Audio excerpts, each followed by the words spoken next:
This is direct feed just off Canangara Drive along the railway drive.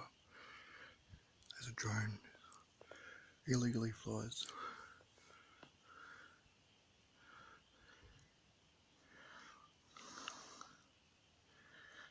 I didn't think they were allowed to be above train lines or invading people's privacies while they're asleep. This is a handiwork.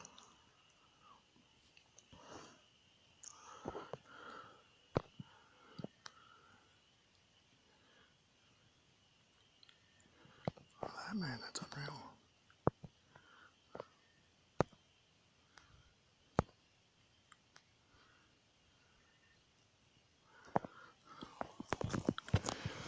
Mine stops working when I get close to it.